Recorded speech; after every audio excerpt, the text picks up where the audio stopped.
CM జగన్పై రాయిదాడి కేసులో ఉన్న ఎవరైతే నిందితులు ఉన్నారో అతనికి వాళ్ళ నుంచి కూడా కస్టడీ ఇవ్వబోతామన్నారు. ప్రస్తుతం వాళ్ళ తల్లిదండ్రులు మన దగ్గర ఉన్నారు, వాళ్ళతో మాట్లాడదాం. అన్న, మీరేమన్నా మాట్లాడడం జరిగిందా? పోలీసులు రిమాండ్ విధించిన తర్వాత మీ అబ్బాయి అయితే ఏమైనా మాట్లాడటం జరిగింది? అసలు వెళ్ళాం సార్, 2 సార్లు వెళ్ళాము. ఆ నైట్ తీసుకెళ్ళారు నాన్న, ఆ రోజు సోమవారం నైట్ తీసుకెళ్ళారు కదా 11 గంటల. గొనవల గేటు అటు మొత్తం తిప్పారు నాన్న, చీకటి రోడ్లు అవన్నీ భయపెట్టించి ఇలా చెప్పమని ఒప్పించారు నాన్న అని ఏడుస్తున్నారు సార్. మమ్మల్ని పట్టుకొని లోపలికి వెళ్ళి అడిగితే. ఎప్పుడు కలిసారు మీ అబ్బాయిని? ఎప్పుడు కలిసారు? మొన్న శనివారం కలిసాం, మొన్న సోమవారం నాడు కలిసాం సార్. అంతకుముందేమో పోయిన శుక్రవారం నాడు కలిసాం. 2 సార్లు కలిస్తే 2 సార్లు అదే ఎడుతున్నాడు పట్టుకొని. మేము అడగకముందే వాడు భయపెట్టి ఇచ్చేసారు, బాగా కొట్టేసి ఒప్పించారు. అలాగా ఇదంతా డ్రామా సార్, ఇదంతా కావాలని చేస్తున్నారు. అదే అప్పుడు అక్కడ జరిగింది కదా కోడికత్తి కేసు, అదే అంతకన్నా ఎక్కువ చేస్తున్నారు డ్రామా. ఇది అది ఒకటైతే ఇది 2 ఇంతలు చేస్తున్నారు డ్రామా. ఇదంతా కావాలని వాళ్ళు ఏమీ లేదు దీంట్లో. ఎవరినో ఒకరిని ఇరికించాలి, ఏదో ఒకటి ఇలా చేయాలి అన్నదే కానీ దీంట్లో ఏమీ లేవు సార్. ఏం ప్రూఫ్లు కానీ ఎవిడెన్స్ కానీ ఏం లేవు. వాళ్ళని మాత్రం వదిలిపెట్టి పిల్లల్ని కూడా కనుక్కున్నాను. 5గురిని వదిలిపెట్టారు కదా, వాళ్ళని కూడా కనుక్కున్నాను. ఏంట్రా అంటే మమ్మల్ని లోపల కొట్టారు, భయపెట్టించారు అని వాళ్ళు అదే అంటున్నారు సార్. ఇది కావాలని చేస్తున్నారు సార్. ఇదంతా ఏమీ లేదు. పని బాట చేసుకున్న వాళ్ళని తీసుకెళ్ళి ఇది చేస్తున్నారు. ఇది అది జరిగిన కనుక్కున్నాం సార్. వదిలిపెట్టిన పిల్లల్ని కనుక్కున్నాము. నిన్న A2 కింద ఉన్న దుర్గారావుని కనుక్కున్నాం. అతను కూడా కొట్టారంట. కొట్టి ఒప్పియాలని ప్రయత్నం చేశారన్నా. నేను ఒప్పుకోలేదు. మనం చేయని దానికి మనం ఎందుకు ఒప్పుకోవాలి? ఆ పిల్లల్ని ఇంకెంత భయపెట్టిస్తే అలా ఒప్పుకొని అలా చేసి ఉంటారు అని చెప్పాడు సార్ దుర్గారావు. A2 కింద ఉన్న దుర్గారావుని కనుక్కున్నాం. ఆ వదిలిపెట్టిన పిల్లల్ని కనుక్కున్నాం. ఏంట్రా ఏమన్నారా, ఏమన్నా అడిగారా, ఏమన్నా చేశారంటే కొట్టారు పెద్దనాన్న, కొట్టారు బాబాయ్, మమ్మల్ని కొట్టారు, భయపెట్టారు అని చెప్పారు. ఎట్లా భయపెట్టారు, ఏంటి ఎలా ఏంటి అని చెప్పారు, ఏమైనా ఎక్స్ప్లెయిన్ చేశారు? అదే కొట్టి వాళ్ళ తీరులో భయపెట్టారంట.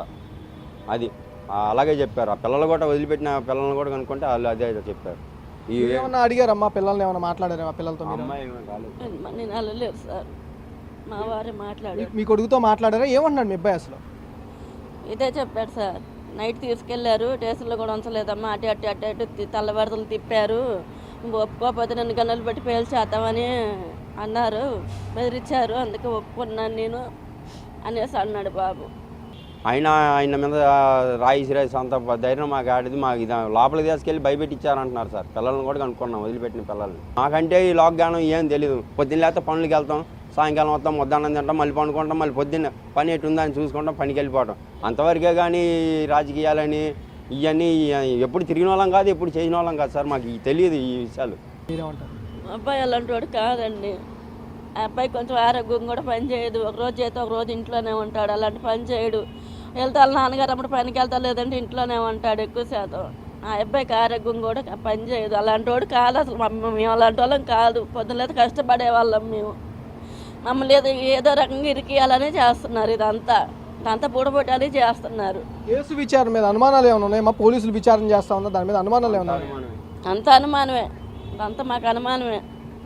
మాకు ఇలాంటి రాజకీయాలు అసలు మాకు ఎలాంటిది తెలియదు. మేము పుట్టి పెరిగిన కానీ ఇలాంటివి మాకు అసలు తెలియదు. వీళ్ళిద్దరికీ సపోర్ట్గా కూడా ఏదైతే విశాఖపట్నంలో జగన్పై కోడికత్తితో దాడి చేశారంటూ ఆరోపణలు ఎదుర్కొంటున్న శ్రీనివాస్ వాళ్ళ అన్న సుబ్బారావు ఉన్నాడు, ఆయనతో కూడా మాట్లాడదాం. వాళ్ళకి సంఘీభావం తెలియజేసేందుకు కూడా ఇక్కడికి విజయవాడ వచ్చాడు, ఆయనతో మాట్లాడదాం. ఎలా చూస్తూ ఉన్నారన్న ఇప్పుడు ఈ కేసు? మీ తమ్ముని మొన్నొకరు 5 సంవత్సరాల జైల్లోనే ఉన్నాడు, మొన్న బెయిల్ రిలీజ్ అయ్యాడు. ఇప్పుడు మరో కేసు, రాయిదాడి కేసు ఉంది, ఒక అతను కూడా అరెస్ట్ చేసిన పరిస్థితి, అతను కూడా ఆరోపణలు ఎదుర్కొన్నారు. ఎలా చూస్తూ ఉన్నారు? ఇది చాలా బాధాకరమైన విషయం అండి. ఎందుకంటే ఒక పేద కుటుంబాలే బలవుతున్న ఇటువంటి వ్యవహారంలో డబ్బున్న వాళ్ళని, పడిపోయి ఉన్న వాళ్ళని ఎవరు కూడా ఇలా క్యాచ్ చేయరు. ఇది చాలా బాధాకరం.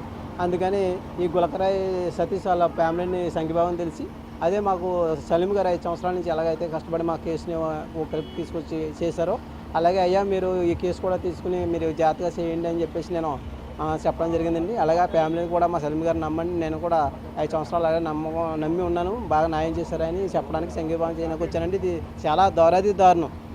వాళ్ళు నిరుపేద కుటుంబం, ఫ్యామిలీ పని మీద ఆధారపడేవారు. మాకన్నా అధ్వానంగా ఉన్నారు వాళ్ళ కుటుంబం. చూస్తే ఎంత బాధాకరం అండి. ఇది చాలా దారుణం. ఇప్పుడు పోలీసుల విచారణ కానీ ఎలా అనిపిస్తుంది మీకు అసలు? పోలీసులు ఏదైనా చేస్తారు సార్. ఎందుకంటే రాజకీయ పలుకుబడి లేదు, డబ్బు లేదు. అటువంటిప్పుడు అమాయకుల్ని బలి చేయడానికి ఏమైనా చేయగలరు వాళ్ళు, ఏమైనా చేయించారు. చేయలేని నేరాన్ని కూడా ఒప్పించే ప్రయత్నం కూడా చేస్తారు. ఇది చాలా దుర్మార్గం. దాన్ని క్రాచ్ చేసి అన్ని చూడడానికి మా సలీం లాయర్ గారు ఉన్నారు, ఆయన చూసుకుంటారండి. సతీష్ తరపున కూడా వాదిస్తున్న లాయర్ సలీం కూడా ఉన్నారు, ఆయనతో కూడా మాట్లాడారు.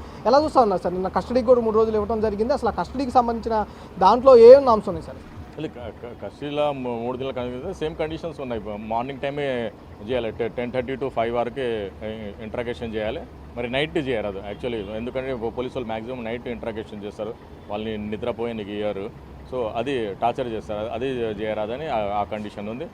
ఫ్యామిలీ మెంబర్లో కూడా ఒక మేల్ పర్సన్స్ మరి అడ్వకేట్ సమక్షంలో చేయాలని ఆ కండిషన్ ఉంది. అంటే ఎలాంటి వాదనలు వినిపించారు సార్ ఈ కస్టడీ పిటిషన్కి సంబంధించి? ఇంకో 164 CRPs కూడా 29 వరకు 27 వరకు వాళ్ళు కస్టడీ తీసుకోమని కూడా చెప్పిన పరిస్థితి, వాంగ్మూలం తీసుకోమని పరిస్థితి.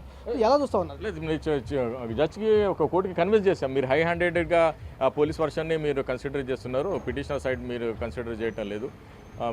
ఆల్రెడీ 164 పెండింగ్ ఉన్నా కూడా మీరు ఎందుకు దీనికి ఇస్తున్నారని మనం సాటిస్ఫై చేసాం కోర్టుకి. కోర్టు సాటిస్ఫై అయ్యలేదు. వాళ్ళు పోలీసు వాళ్ళు 7 days కస్టడీ అడిగారు. 7 days కస్టడీ అడిగితే 3 days ఇచ్చారు. మరి దాంట్లో కూడా నేను కండిషన్ పెట్టాను, ఒకవేళ మీరు కండిషన్ కస్టడీ ఇస్తే కూడా అడ్వకేట్ ప్రిజన్స్లానే ఆయన విచారించాలి, రాత్రి ఇంట్రాగేషన్ చేయరాదు. మరి ఫుడ్ టైం టు టైం పెట్టాలి, ఓపెన్ దాంట్లో పెట్టాలంటే లేదు, ఆ కండిషన్ కూడా నేను చెప్తాను సార్ అని 41D కింద అది చేస్తారు. ప్రధానంగా ఈ రోజు నుంచి కస్టడీ ప్రారంభమవుతున్న సతీకి సంబంధించి వాళ్ళ తల్లిదండ్రులతో పాటుగా కోడికత్తి సీనుకి సంబంధించిన వాళ్ళ బ్రదర్ కూడా వీళ్ళకి సంఘీభావం తెలవడం జరిగింది.